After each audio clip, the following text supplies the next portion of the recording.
work on the, oh, thanks, Liz, and has been leading work on the active mobility plan. I think before working at the city of Omaha, you were in Boulder, Colorado. Is that right, Kevin? Yep.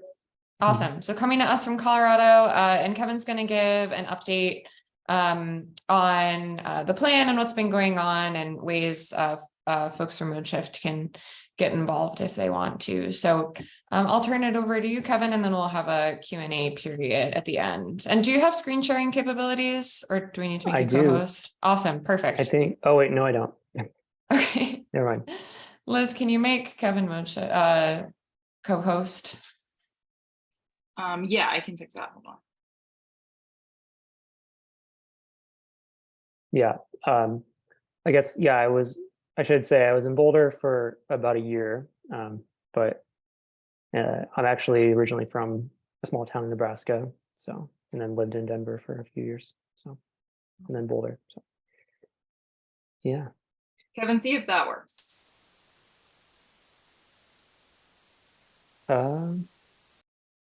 Yeah, I think it does.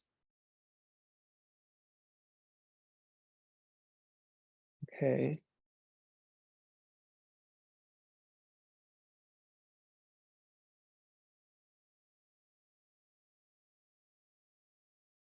Okay, can everyone see the slides? Or the cover slide? Okay. Yes. All right, yeah, so yeah, so we here at the city are working on an active mobility plan.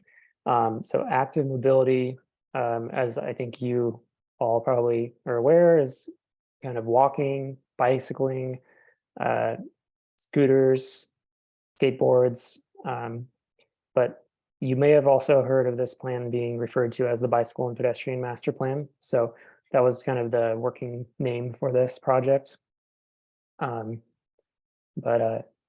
it's going to be called the Connect Omaha Active Mobility Plan. Let's see. So the purpose of this plan is to develop a comprehensive vision for a more complete and connected network for walking, bicycling, and other active mobility travel modes in Omaha. The outcomes of this project will include prioritized lists of policies, programs, and projects. It'll include strategies to guide funding, planning, and implementation, and the maintenance of future projects. And it'll also develop a phasing and implementation strategy. So the city of Omaha is the basically owner, the manager of this plan, specifically here in our long-range planning section in the planning department. Some of the funding for this plan effort is provided through a grant from MAPA. And then we have a whole list of city staff and MAPA staff that are on the technical advisory committee for the plan. We also have a community stakeholder committee that has met once and will meet a few more times in the next 6 months or so. And then we have a consultant team, including Landis Evans and Partners, which is a transportation planning and engineering firm based out of Florida. And then JEO, which is a local planning and engineering firm here in Omaha. And then we are contracted with Bike Walk Nebraska for some of the public outreach. So this plan effort kicked off middle of last year. The last, I guess, 6 months or so have been included kind of an initial public outreach round. And that was when we went to 6 community events and had a survey and 2 open houses in November. And then we've also been working through the existing conditions, so inventorying the existing network, basically, and collecting the data that will be used to prioritize projects going forward, basically. And yeah, I think I won't get too much into this because I have some slides that dive into each of these components. So,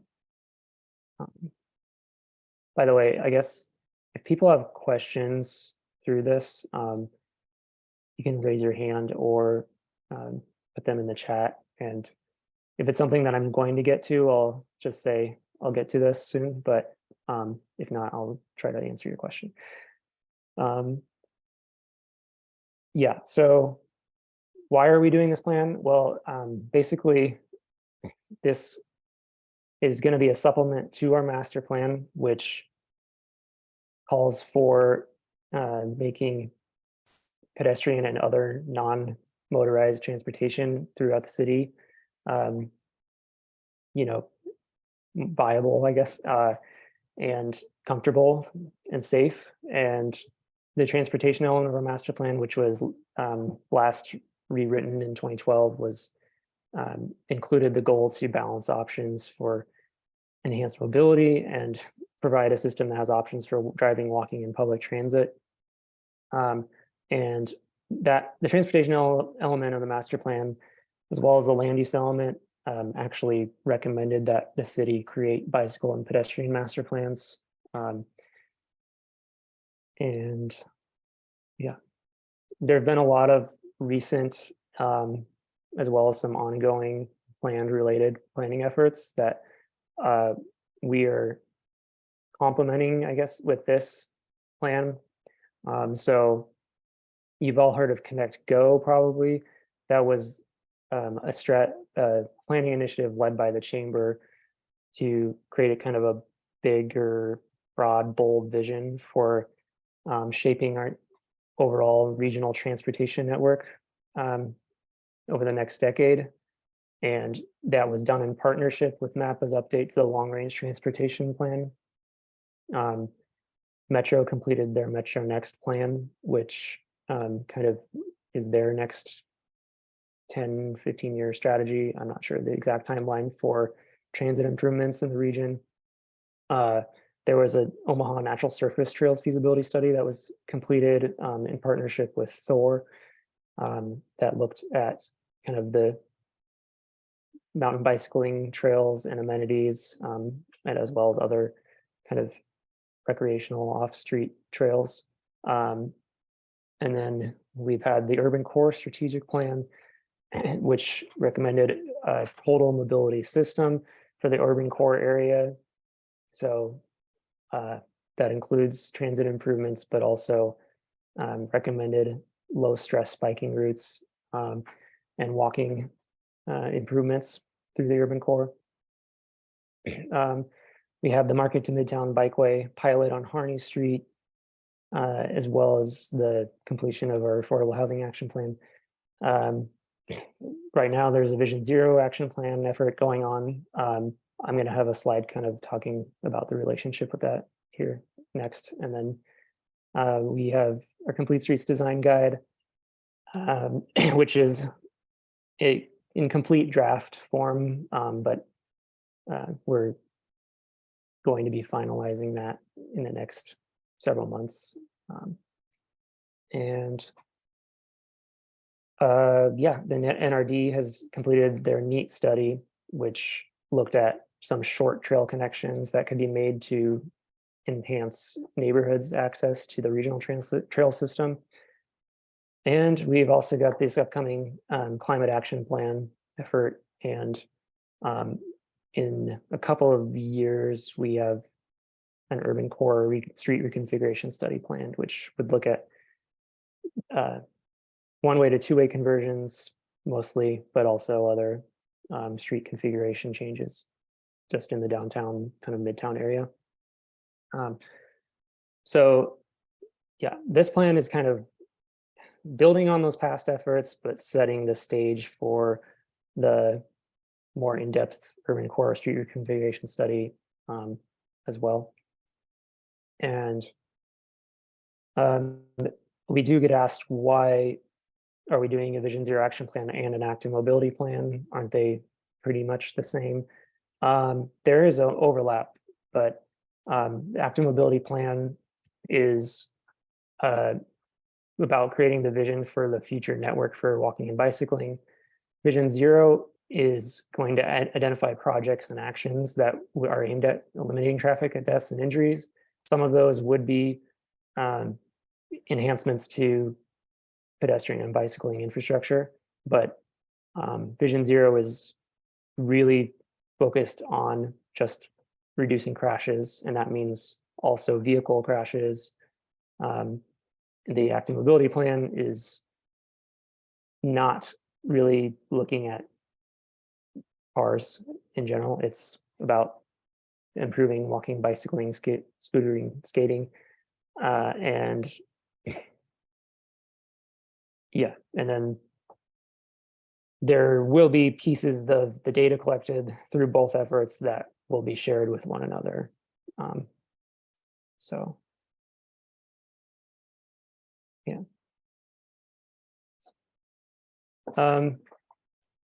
So where we're at now is we just completed the draft of the background and existing conditions chapter of the active mobility plan.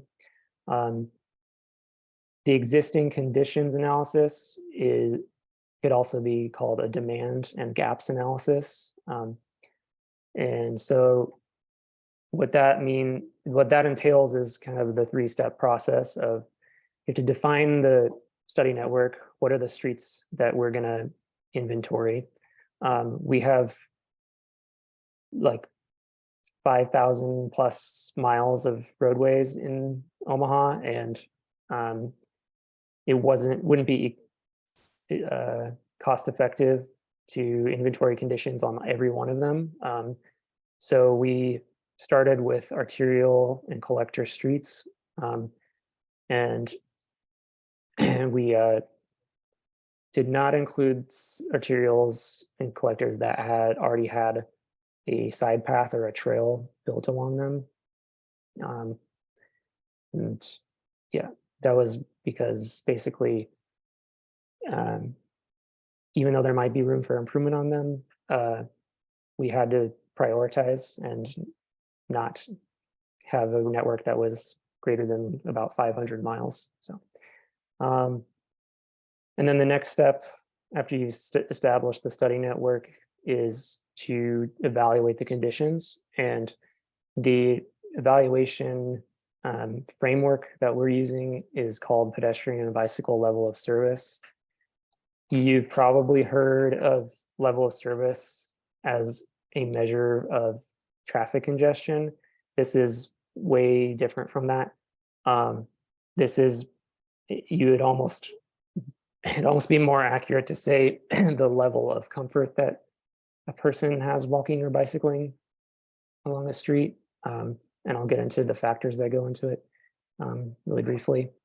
And then step 3 is where's the highest potential for walking and biking and other active mobility trips. And that's through demand analysis. Yeah, first I'm gonna just show, here's the map of pedestrian level of service across the city. So we have, it's on an A, B, C, D, E, F scale. So F is the worst, obviously. And it's taking into account the presence of sidewalks, the width of sidewalks, the separation between the sidewalk and the traffic lanes, the traffic volumes and speeds, the percentage of traffic that is heavy vehicles like trucks. And what am I missing? Should have listed the factors on the page, sorry. But I think that's all of the major factors there. So yeah, you can see that there's a cluster of A's in the downtown area, and that's because a lot of the sidewalks there are 10 feet wide. A lot of them have some trees separating the sidewalk from the curb, or from the street, and also on-street parking. That's one of the factors I was missing. For pedestrians, the presence of on-street parking is considered a good thing because it's creating somewhat of a barrier between the moving cars and the people walking on the sidewalk. And then this is kind of a closer view of the downtown and midtown areas. And then for bicycling, the level of service is based on the presence of a bike facility, the width of that facility, the separation from the traffic lanes, the condition of the pavement that people are riding on, and on-street parking. And in the case of bicyclists, it's a negative factor because, as you know, opening car doors are a hazard for cyclists. Now, if that parking is, if the bikeway is separated from the parking, then it's not as much of a negative factor. And also, yeah, the traffic speeds and volumes and the percentage of heavy vehicles is an even bigger factor for cyclists than it is for the pedestrians. Yeah, again, closer view of the downtown. Yeah, so on average, for both pedestrians and for bicyclists, the overall average rating for the whole study network is kind of a low C. So yeah, C- is not probably where most people want to be. And yeah, so getting into the third part of the existing conditions analysis, which is demand analysis. There are three different types of demand that we look at. There's revealed demand, which is demand from actual count data. So we do have 6 counters on the trail system, but also there's now some GPS based data that we could get from scooter trips, from Heartland bike share trips. And then this top map is showing Strava user trips. Excuse me. But the issue with using revealed demand is that it's all either limited samples or limited locations. So with counters, you're only capturing the users at a few different places.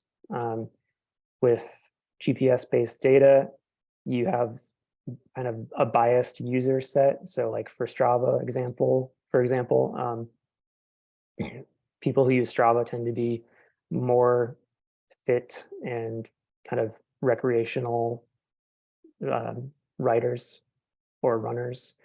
And so you're going to see a lot more trips in places where people want to go for recreation, and an underrepresentation of trips in places where people are walking or biking for transportation, and especially in a much bigger underrepresentation of trips in areas that are lower income and higher minority.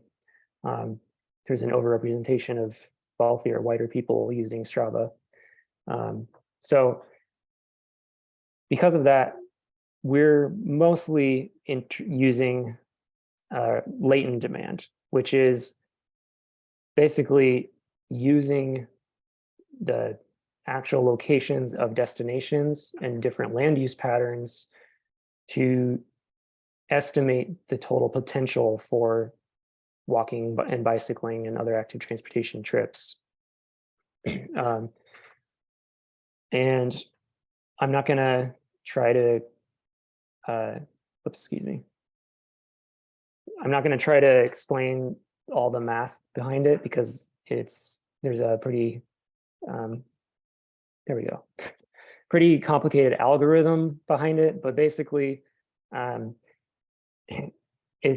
it's modeling trips based on their purpose.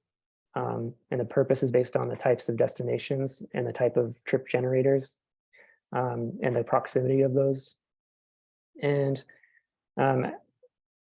yeah, so basically it results in these maps, which show the relative demand across the entire city. This obviously shows that, unsurprisingly, it strongly correlates with population density and employment density, where we have a lot of latent demand potential in downtown and midtown, as well as some areas of high demand kind of around the West Roads area and in Southwest Omaha, which that one is kind of based on the fact there's like a lot of schools, excuse me, there's schools and parks and just, yeah, some mixed use, not really mixed use, I guess, but commercial areas in that area. For some reason, the slide's not changing when I tell it to. Yeah, and so this is, whoops. Sorry, I can't see the title of the slide because the screen share node is in the way, but City of Omaha bicycle latent okay, demand yes. analysis. Yes, so this first one was the pedestrian and then bicycle, yeah. Yeah, so bicycling and pedestrian latent demand, they're pretty similar, but bicycling high demand areas probably kind of spread out more from the core, and that's partly because bicycling trip distances are typically longer. Kevin, does the bus system factor in? Like if you, Yes. so like you can put your bike on the orbit and so that extends the bike range along the orbit route? Yeah, so it's modeling. So transit routes are part of what are some of the attractors in the model. If that makes sense. So yeah, corridors that are along transit routes or in close proximity to it, that would contribute toward the latent demand score. And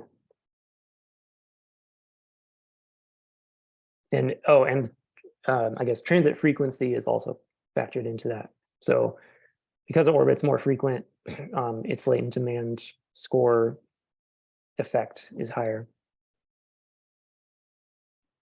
Can I ask a question as well? Yeah. So there's like really high latent demand. I see like on 168th in that Southwest Omaha. And I know there's like a lot of money upgrading 168th, like in the last couple of years and right now. Like, is any of this kind of demand, like, are these facilities being built with the current infrastructure upgrades, or is this like all really far off that we're going to be integrating this analysis? So on those specific projects, those were probably designed like 8 years ago, because the 168th project that's under construction or going to be under construction now, it's a federally funded project that had more delays than any other project that is going on right now.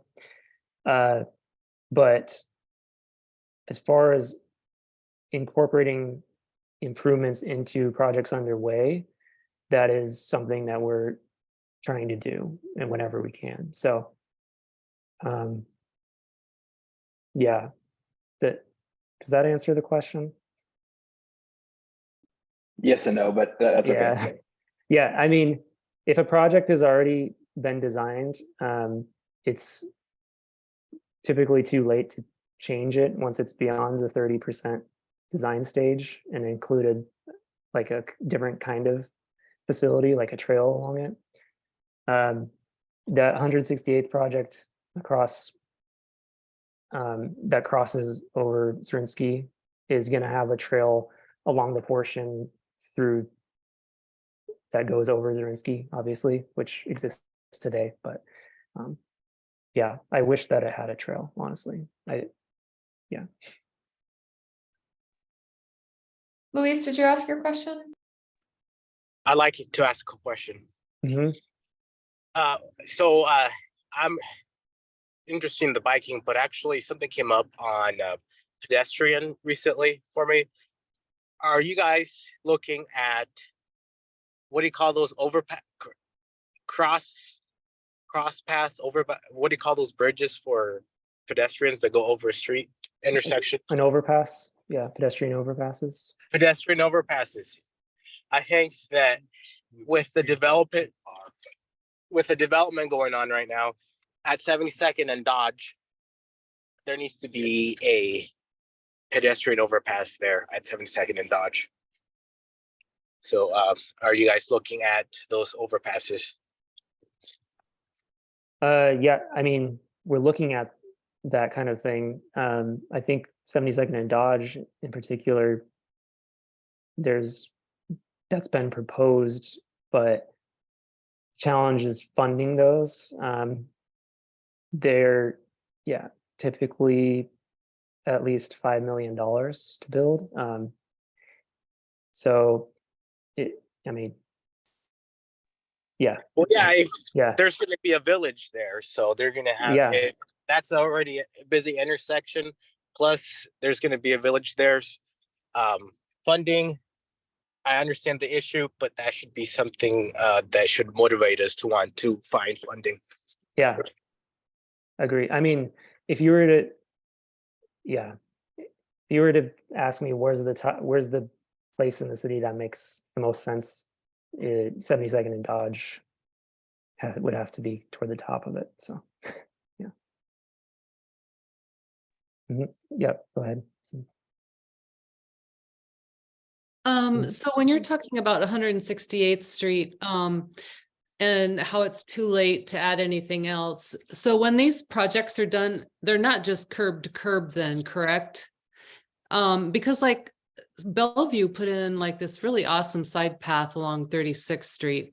And so when they do these constructions, is it just curb to curb or is it inclusive of the as well? If they're reconstructing a roadway, like in the case of 168th Street, it includes reconstruction of the sidewalks and everything behind the curb as well. Yeah. Okay, thank you. Yeah. So, yeah. So the way this plan is gonna be, well, actually, I'm gonna get to that in a second. Let me go. Yeah. Go back. Finish this part about demand here. So the third kind of demand is stated demand, which is basically public feedback as well as what past plans have recommended. So as I mentioned, we had the open houses in November and some pop-up events and the survey. And we did get thousands of suggestions of places for improvements to walking and bicycling infrastructure. I apologize, this map is not the most clear, right? But yeah, so this is kind of a map of all the suggestions, and then the darker, the purple, very high lines means there were over a dozen suggestions basically for that particular segment. And then it goes down to, I guess, high was like somewhere between like 5 to 11 suggestions for that segment. Medium was like somewhere between 3, 4. Low means there was only 1 or 2 but yeah, I will say we don't think that this is necessarily representative of the whole population of Omaha and what everybody wants. We know that we weren't able to hear from everybody, but I think we did hear from at least good section of people who are already kind of interested in biking and interested in walking. And so we did hear from those folks that there's a big need for east to west connections across the city, which we, past plans have found that as well. We also heard about facility types that people prefer. Obviously, people to prefer trails and prefer separated facilities when it comes to biking. Yeah, so those are all things that will be factored in as we're doing the recommendations. Sorry, I think Alex has a question. Yeah. So I understand, there's the feedback from the public and all the other data that's being used to kind of prioritize and everything. When it comes to just general accessibility, people, with ADA needs, where does that get put? I mean, let's just say there's a particular neighborhood that's not ADA accessible, but otherwise maybe is fine for everyone else. Does that get special prioritization, or how is that getting looked at? It's a good question. We haven't set all the project prioritization factors, but I think that it will be important to include accessibility as a factor in some way. When challenges the data, I mean, we have kind of data on where we've installed curb ramps. I don't know if we have a comprehensive inventory of, all the accessibility issues across the city. And so there may be ways that we can kind of estimate that And by areas. Yeah. yeah, I guess, I mean, if somebody does bring an ADA issue, do those just in general get any sort of prioritization? Yeah, I mean, I think we got probably a few dozen comments about issues that with accessibility, and those kinds of comments, if it's like a maintenance issue or a specific spot issue, we actually share that with the public works, and it's more of a short-term type of issue, like rather than a long term plan issue. So we want to make sure that those things get reported into get into the workflows of. Okay. Yeah. Yeah, Does and that make sense? Yeah. yeah, and just more as a comment, doesn't necessarily need a response, but I know there's Mhm. a number of neighborhoods in Omaha that just don't have sidewalks at all. So Mhm. those might be covered under those neighborhood group agreements or whatever, but just a concern just in general. Thank you, though. Yeah. Yeah. Okay. So as I mentioned, we have a completed draft of the existing conditions. We're doing the internal review, as well as I sent it out to the stakeholder committee for their comments as well. And I guess once we have the draft reviewed and edited, it'll be posted on the website for the plan, which I should probably put on here is, I guess the easiest way to get to it is to go to bit.ly/connect Omaha, which I'm putting in the chat. I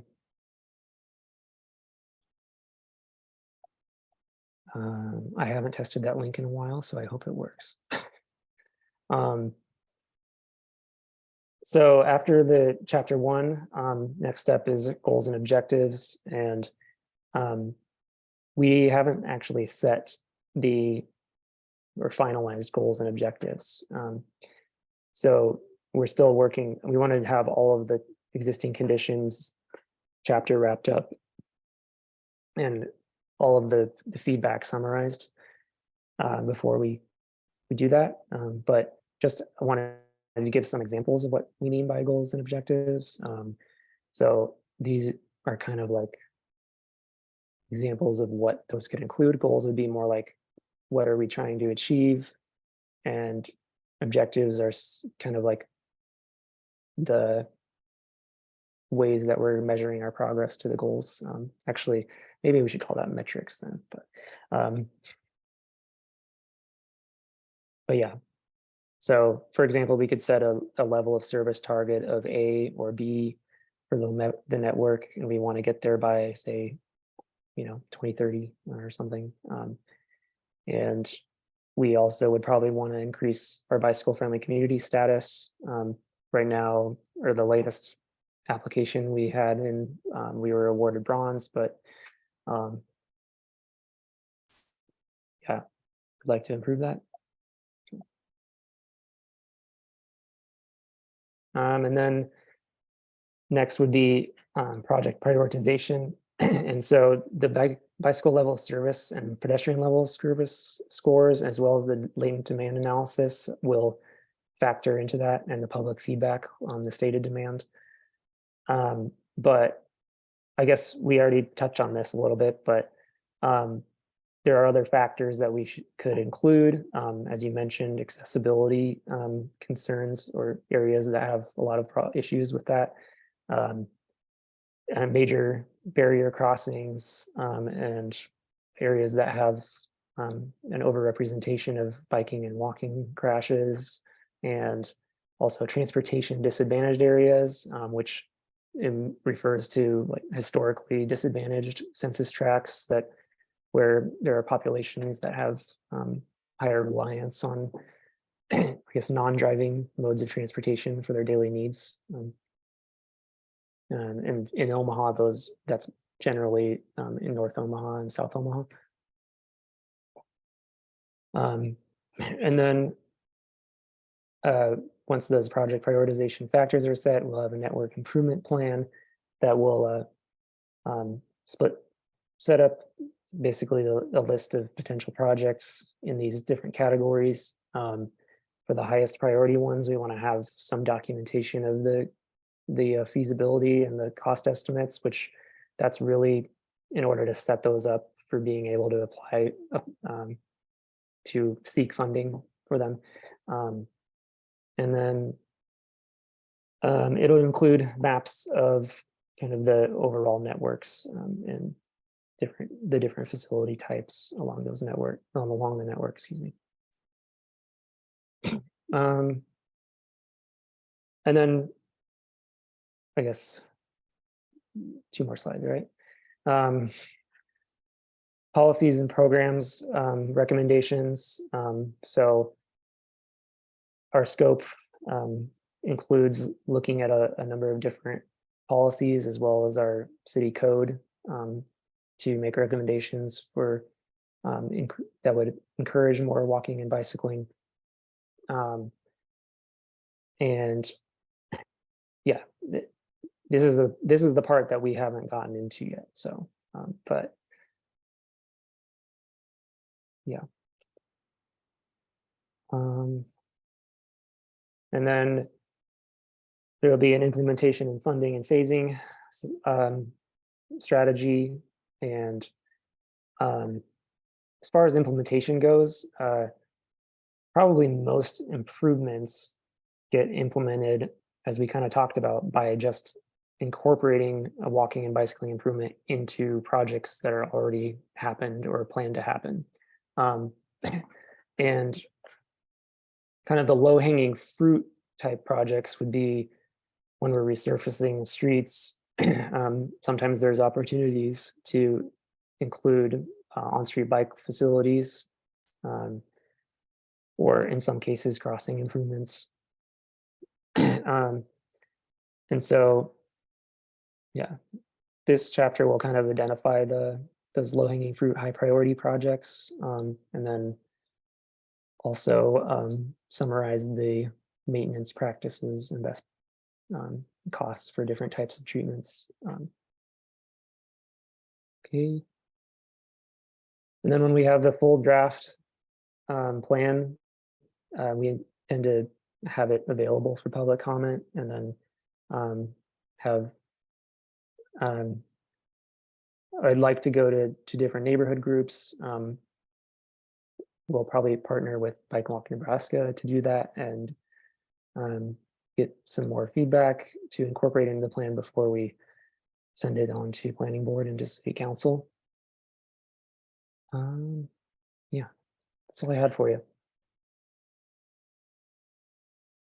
Awesome. Thanks, Kevin. Kevin, when is it? I know I missed this on the schedule, but when is it scheduled to be completed? Right now we're looking at late this year. Cool. I mean, it depends on what you mean by, so that if when we have a complete draft, I'm hoping we'll have that, excuse me. Oh, geez.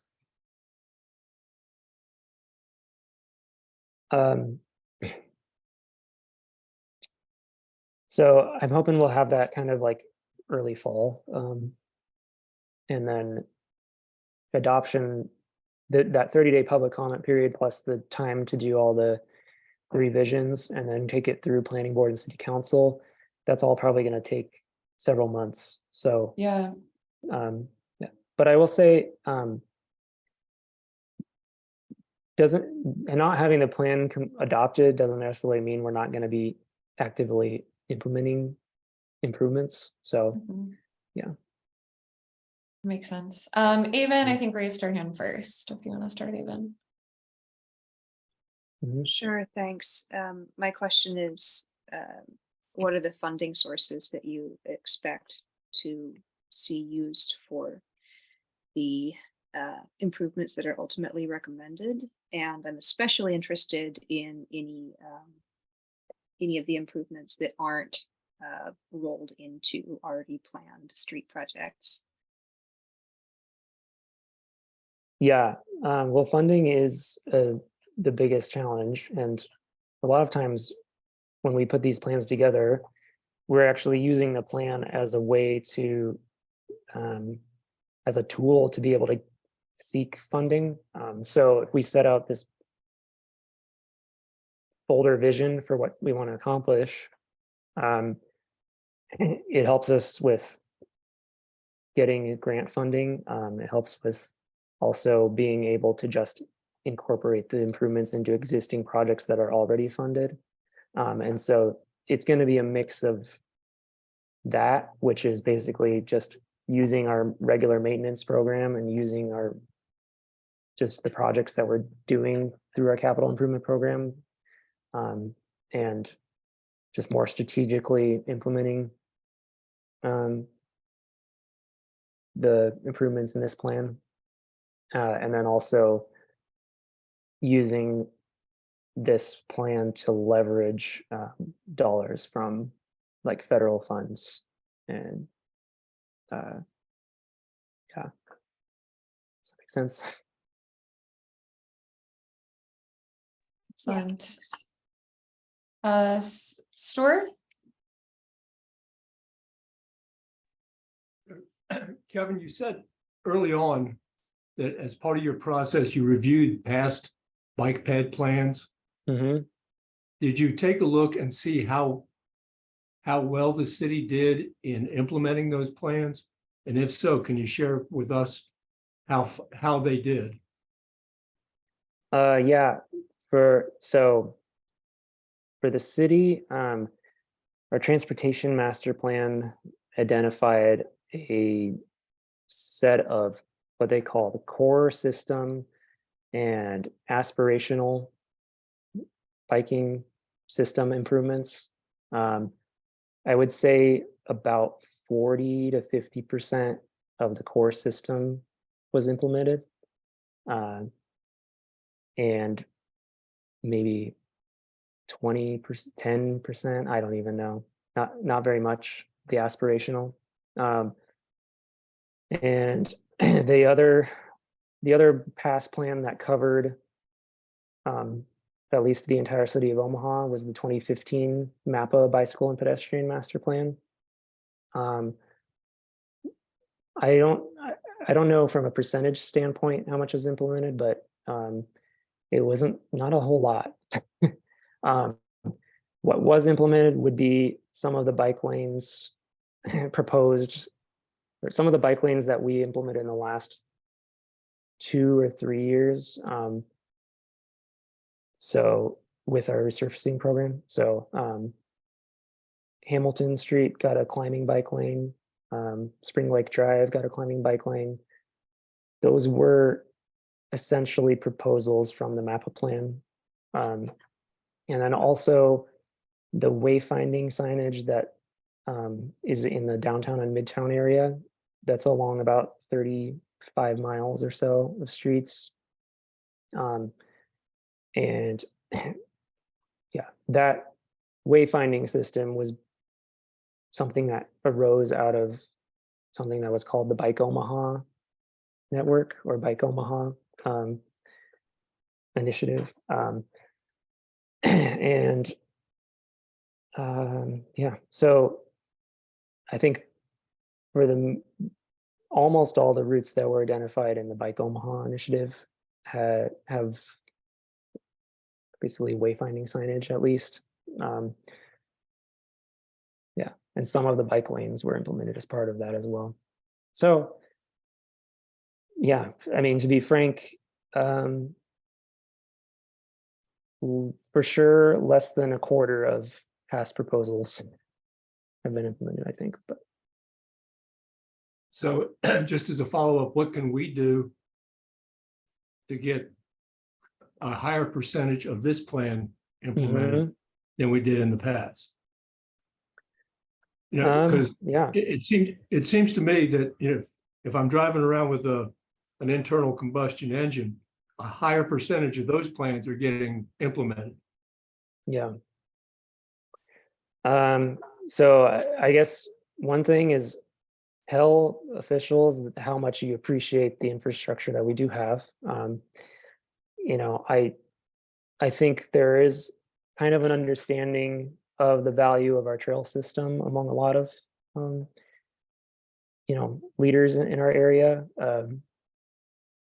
But yeah, but I think there's maybe not an understanding among everyone, developers, elected officials, everyone, that of all the benefits of having an on-street system and, you know, walkability across the whole city as much. So continue what you're doing, I guess, to spread awareness and advocate. I Awesome. appreciate it. Ryan, you're up next. Ryan Wishart. Yeah, thanks. First, I'll try to make this quick when I run out of time.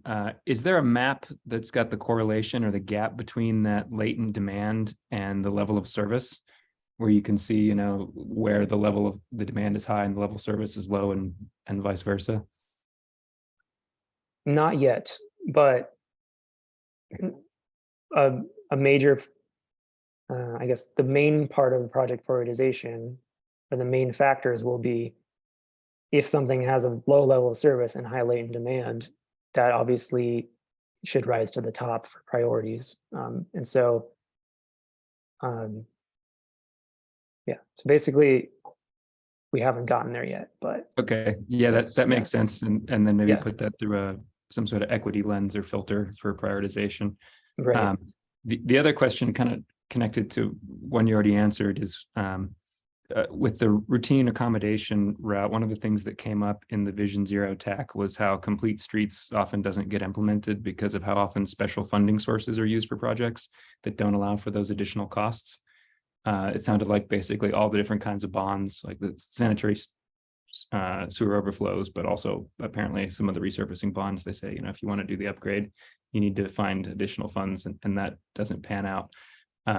So is that kind of an issue too with the implementation of past bike lanes? And is there any kind of, I knew they were going to go back and look at that. We were talking about maybe having a second meeting of that working group, but we've shifted the way that's going to play out.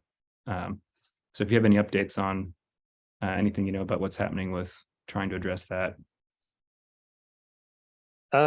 Well, firstly, yeah, it is a challenge. So for example, yeah, if you're resurfacing the street, and maybe a lane reconfiguration would work, but it would require changes to the street curbs in some area, or it would require upgrading the traffic signals or moving traffic signals. That adds a big cost that we don't have necessarily the funding to supplement. So, yeah, I don't know if, yeah, I don't know if we've figured that out yet. So, but Thanks. yeah, to be continued with the discussions. Yeah. Awesome. Clyde, you're up next. Yeah, Mode Shift, several of us from Mode Shift attended the public meetings when the city was rebuilding the bridges over I-680 at Blondo and Pacific, and we lobbied for better sidewalks, and the city came through. There's really nice sidewalks on those two bridges. But when we've gone to the state and attended those meetings for Maple and Dodge Street, of course, Dodge Street, they made it a freeway, so, but they made no provisions when they did the Dodge Street Expressway for pedestrians. It's just a barrier going from West Roads to Miracle Hills. But Maple is another bad example. There's no provisions for pedestrians to get over I-680 on Maple, and that was a state project. I don't think the city had any input. But I'm concerned now, the Center Street Bridge over the Papio Creek, just west of 90th Street, is being rebuilt, and it had really narrow sidewalks, and it's part of the Papio Trail. It switches sides of the creek at that location. And I'm wondering, is that a city or state project? And are those sidewalks, when they rebuild the bridge, are they going to be much wider? So that Papio Creek Bridge, the Center Street one, is I believe a city project, and I asked the project manager about upgrading the sidewalks. They said actually they're not replacing the bridge abutments, and they can't. Yeah, they said that it's not feasible to widen the sidewalks because of the way that they're actually redoing the bridge. So they couldn't even unfortunately. cantilever out supports to widen it? That seems like it would have been a possibility. Yeah, I'm not an engineer, so I can't, I don't know, but yeah, I actually didn't learn about the project till pretty recently, and so I asked the question about if they're going to include the trail on there, but Okay, thank they you. said it was examined but determined to be not feasible in the scope of their project. So. But also back to the NDOT issue. So yeah, NDOT basically doesn't consider pedestrian improvements along state highways to be necessary transportation improvements. And if there's a state highway through a local jurisdiction, they won't add sidewalks unless that jurisdiction pays 100% of the cost. And yeah, if they're rebuilding a bridge, that doesn't have sidewalks, they're most likely not going to add it. And if they will consider adding it, they will make the city pay the whole cost. So right now they do have some effort going on to do a complete streets evaluation of their current practices. That's going to be kicking off soon. I would, yeah, follow Bike Walk Nebraska for updates on that. Yeah, I hope that they will start to include sidewalks, and yeah. Yeah, awesome. Ryan McKeever, you're up next. Thank you so much for doing this, Kevin. I'm going to squeeze two questions in really quickly. The first one would be, you mentioned on one of those first slides about the climate action plan. I think like the city just selected the consultant who's going to do that, like how involved will land use and transportation planning and these kinds of things be integrated into, that analysis? And like, I'm like especially concerned or thinking about like, how much are we going to be able to reduce, total like vehicle miles traveled and some of those metrics. And then the second one, really quickly, is about as a potential funding source, does the city think about tax increment financing and like the increment that we're taking on these development projects as going towards these pedestrian and bicycle upgrades? And how does the streetcar and that potential like increment, will that go towards any kind of bike upgrades? Like, are you already planning for those aspects along that corridor? Okay, wait, so first question, climate action plan. Yeah, so in short, yes, transportation is obviously a huge contributor toward emissions. So, and also land use patterns. So the scope does include those factors. I'm not personally like involved in that project right now. So that's pretty much all I know. Second was it tax increment financing? Yeah. issue? Yeah. Okay. Yeah. So for those of you on the call who are not aware, tax increment financing is a incentive for developers. It can be used to defray the costs of their project, as well as the public improvements associated with that project. So for example, upgrading sidewalks around their development and that sort of thing. In some cases, it's used for some offsite improvements. And in the case of the streetcar, there's actually a tax increment financing district that's paying for the cost of the streetcar. So the bonds issued for the streetcar will be paid off by the increase in tax revenue caused by new development that happens along in the vicinity of the streetcar. If that makes sense. The district that was set up for the streetcar actually leaves the door open for using excess funding for other purposes. So I believe the plan that was approved specifies affordable housing as well as bikeways.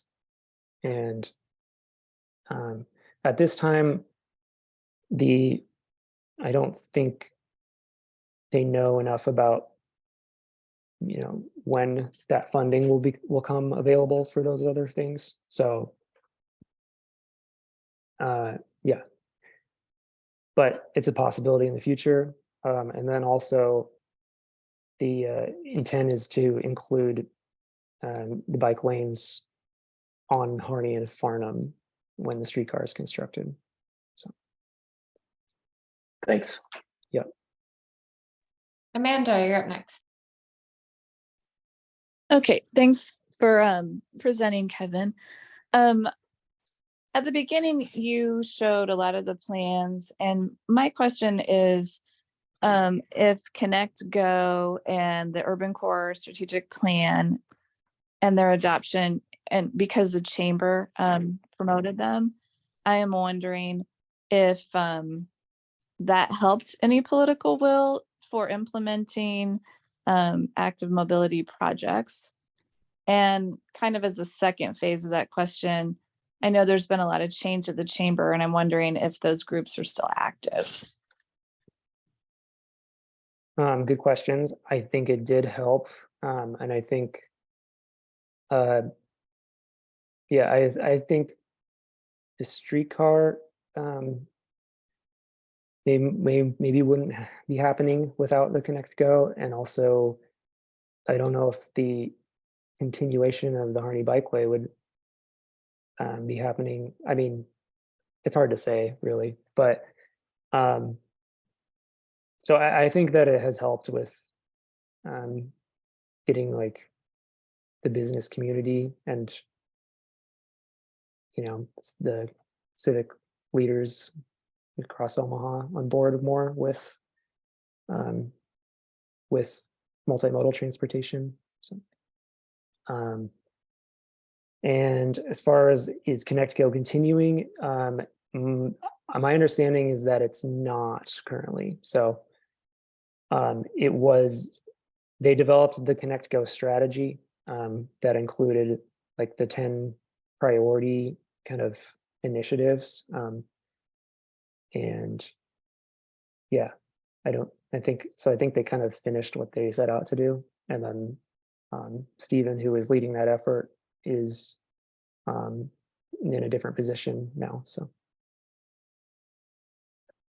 Okay, thank you. Mhm.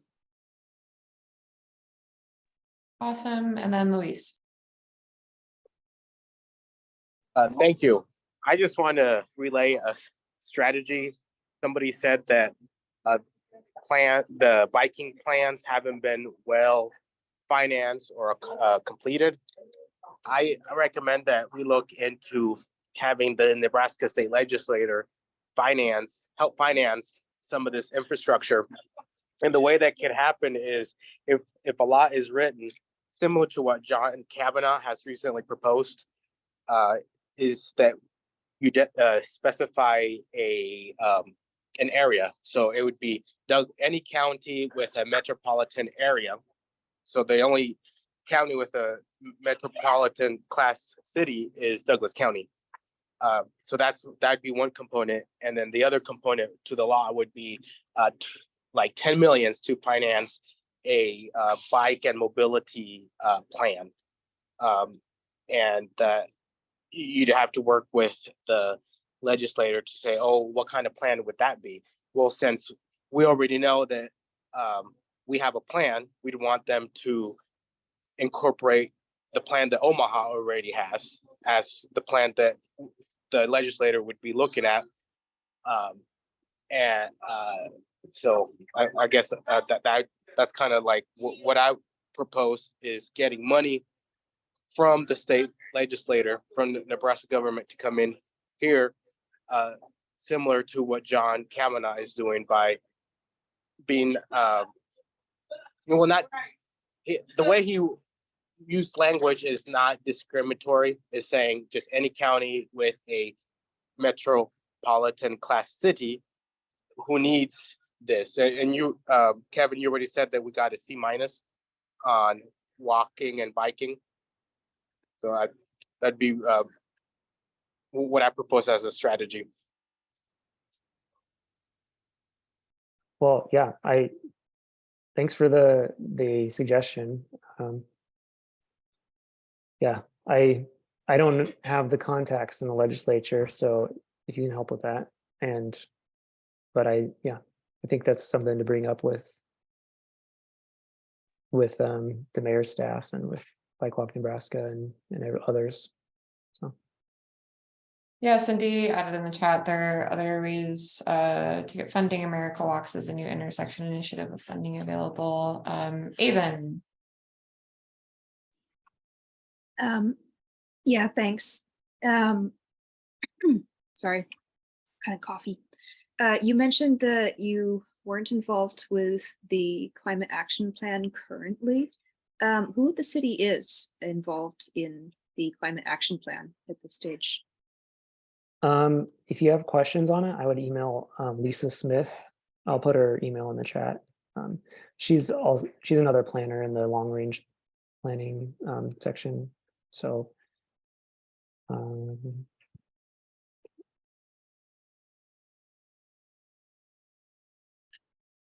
we go. Yeah, otherwise, I think it's kind of the effort's going to be kind of co-led between somebody in the mayor's office and Lisa. So good to know. Thanks. Awesome. Kevin, thank you so much for taking so much of your evening to come and talk to us. This is always really helpful to get an update directly from you. And we know you're taking time out of your busy evening and typical work schedule to spend time with us. So I think on behalf of the whole group, thank you so much for being here. And we'll stop the recording, get it posted for folks who weren't able to make the meeting today. I think Liz and I have a couple of announcements, but yeah, Kevin, any kind of final ways we can get involved with this, or things that you need or would want from us as an advocacy group before we let you go? Well, I just put my email in the chat if you have other questions or comments you want to send me. And yeah, be on the lookout. I mean, right now our public engagement is kind of paused as we do the work of putting the draft together. But then we'll be starting back up in the fall, and we want to hear from all of you on this effort, and also be involved in the other efforts going on, the Vision Zero action plan, and when the climate action plan gets started. So yeah. Thanks, Kevin. Mhm. Awesome. All Perfect. See ya. Okay. Minute. Bye, Kevin. Thanks Bye-bye. again. Yep. Just a few announcements for me. Next month, we're gonna have someone come and speak to us from Our Streets, Minneapolis. They're a advocacy nonprofit group. They have a really cool advocacy director named Jose, who's going to come and talk about some of their events they've done, maybe inspire us to think about what kind of campaigns we might want to run in the future. Always good to connect and network with other groups like us. And then in May, Laura and I are working on doing an event with Manny at Spark that's going to be a North Omaha Trail kind of tour with a history tour from Preston Love Jr. That might not be on a Wednesday, because Manny has ideas to make it a longer thing, which is super cool. So that'll be May. June, we're going to hear from Brian Spencer about all the work that UNMC is doing with Saddle Creek and that kind of redevelopment. And then in July, a city planner from the city of Lincoln named Roberto is going to come talk to us about Safe Routes to School Lincoln, which is a really cool program that's helping kids access pedestrian infrastructure. So quite a number of really cool speakers at our next few membership meetings. I think Liz posted something in the chat about even finalizing a Walk With Us event on April 19th. Liz or Avon, do you want to share where that's going to be?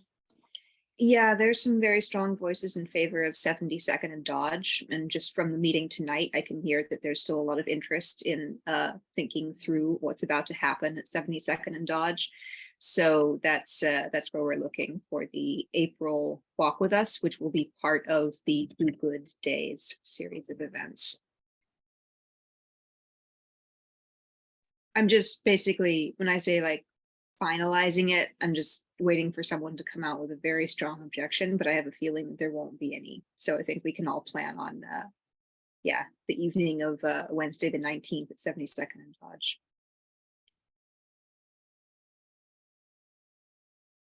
This is Cindy. I'm going to pop in real quick and say that there's a Volun Thursday event going on with Mode Shift and the Blue Bucket Project. We'll be at 72nd and Maple between 4 and 5 for a flash trash mob and attention to transit stops in that area. What day did I say? Thursday, The 20th. Yeah, from 4 to 5. 72nd and Maple. Yep, thanks, Cindy. That's on the website that I put in, modeshiftomaha.org/events. There's also a bike team meeting, a transit team meeting, a walkability team if you want to get more involved. Many of you already connected to those. And yeah, Earth Day, the bike team is hosting a bike valet. So we need volunteers. I can put the link in the chat in a second directly for that, but it's also on the website, and the events can take you there too. But before I forget,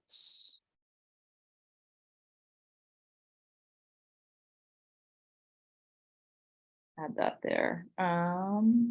I think those are all of the upcoming things.